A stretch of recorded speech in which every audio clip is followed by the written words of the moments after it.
السلام علیکم، میں ہوں رضوان اشرف۔ 8 فروری 2024 کو عوام نے جو اپنا غیظ و غضب دکھایا اور ووٹ کی طاقت سے، ووٹ کی پاور سے، یہ پی ڈی ایم حکومت کا جو ٹولہ ہے،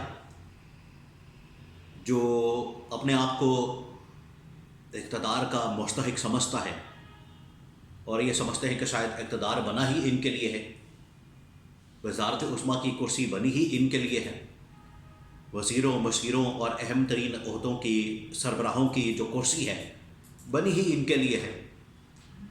جو یہ پی ڈی ایم کے اندر شامل جماعتیں، خاص طور پر نون لیگ اور پیپلز پارٹی، ان کو عوام نے جو ہے ان کا اصل چہرہ بے نقاب کیا۔